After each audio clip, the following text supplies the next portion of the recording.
বড় মাগিখোর। ও যে সব কথা বলে ও তো লুচ্ছমি করে। তুই কি ভালো নাকি?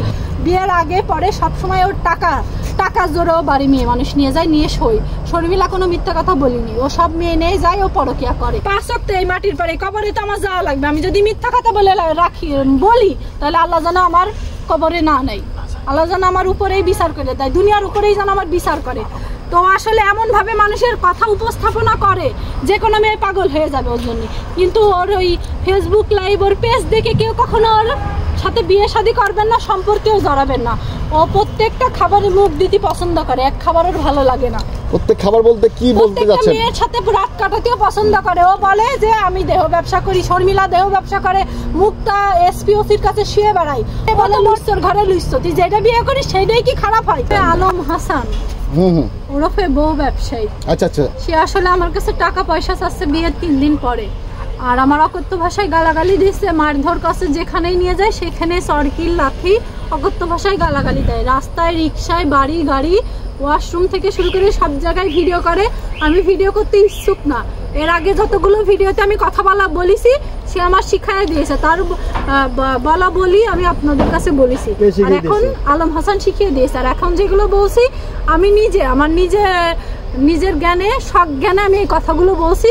সে এখন যেহেতু আমি তার গাড়ি কিনে দেবো না, 6 লাখ টাকা দিয়ে গাড়ি কিনে দিতে করছে, আর আমার বাসায় কিছু গহনা আছে ওইগুলো নিয়ে আসতে বলছে, এগুলো আমি নিয়ে আসতে রাজি না। এই কারণে সে আমাকে ডিভোর্স দিয়ে দেবে, সে আমার নিয়ে সংসার করবে না। আমি আসছিলাম তার একটা সে তো চাকরি করতো বিজিবির, ওইখান থেকে নাকি পেনশন না কি দেবে, ওইটার কারণে আমি আসছিলাম। অর্ধেক রাস্তা থেকে মারামারি করে তুকারি করে গালাগালি দিয়ে আমার গাড়ির থেকে নামাই দিয়েছে, দিয়ে তার মতন সে চলে গিয়েছে। আমি আসছি পুলিশের আশ্রয়, তারা যদি কোনো সমাধান করে দেয়, এই জন্য আমি আসছি। আর শুধু গালাগালি দিয়েছে, মারধর করছে। আর এখান থেকে আমি আর যাবো না, থানার সামনে দাঁড়াই থাকবো।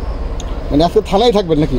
থানায় থাকবো। তো আপনি কি আলম হাসানকে আসলে কি ডিভোর্স দিতে যাচ্ছেন কিনা? না, আমি আমার হাজবেন্ডের কেন ছেড়ে দেবো? এটা আবার কোন ধরনের? তাহলে কি মামলা করতে আসছেন তার বিরুদ্ধে? আমি তার কোনো মামলা করবো না। তো আমি যাচ্ছি আসলে ভারপ্রাপ্ত, ও তো কারোরই গনে না, কারোর মানে না, সবারই অপমান করে কথা বলে, মা জাতির অপমান করে কথা বলে। ওর বাপ মা ওর কাউকে ওর কিছু টাকা পয়সা হওয়ার পরে ও কারোরই সম্মান দেয় না, তক্ক করে না। এই কারণে আমি আসছিলাম যে আমি আসলে থানার আশ্রয় নিয়ে আমি আসলে আমার সংসারটা যদি টিকাতে পারি, এই কারণে আমি আসছিলাম। আমিও শেষ না দেখে আমি ওকে এত তাড়াতাড়ি ছাড়বো না ইনশাআল্লাহ। আপনি ওকে ছাড়বেন না? না, আমি ওকে ছাড়বো না। আপনি এখন চাচ্ছেন নাকি শুধু আলম হাসান যাতে ভালো হয়ে যায়? আমি চাচ্ছি আসলে লুচ্ছামি বাদ দিক, আর এই যে নামাজি আর মানুষের কাছে যে ভালো মানসিকতা মুখোশটা মানুষের দেখায়, ওই মুখোশটা চেঞ্জ করুক, বউ ব্যবসা বন্ধ করুক।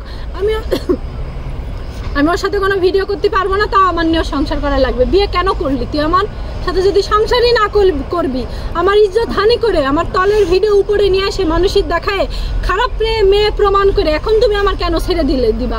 1 মাস আগে কে মুক্তা নামে কারোর আপনারা চিনতেন? আমাকে আপনারা চিনতেন না? তাহলে এখন কেন আমার লাইফ নিয়ে, আমার ইজ্জত নিয়ে কেন এত টানাটানি, এত হানাহানি কেন হচ্ছে? ওর কারণে তো হচ্ছে অবশ্যই। তো সেখানে তারপরে আমি ওর মুখের দিকে তাকাই, আমার সংসারের মুখের দিকে তাকিয়ে আমি আসি, আমি থাকবো ইনশাল্লাহ। ও আমাকে ছেড়ে দিলে ও ছাড় পাবে, ছেড়ে দেবো না আমি ওকে, শেষ পর্যন্ত দেখবো। আমরা যদি প্রধানমন্ত্রীর কাছেও যাওয়া লাগে আমার সংসার টিকানোর জন্য, তাও আমি টিকাবো। আমার আগের স্বামী নেশা করতো, বাচ্চা কাচ্চা নিত না বলে তার কাছ থেকে আসা। ও আমার কথা দিছিল যে বাচ্চা কাচ্চা নেবো, আর ও নেশা করে না, নামাজের কথা বলতো। যখন আমি বিয়ের আগে কথা বলতাম ফোনেই শুধু একটা কথাই বলতো, আমি নামাজ পড়ে কল দিচ্ছি, কিন্তু খুদার কসম এই দেখেন মাটির পাড়ে পা দিয়ে বলছি ও কখনো নামাজ পড়ে না। আপনি তো খালি পায়ে আছেন। এই দেখেন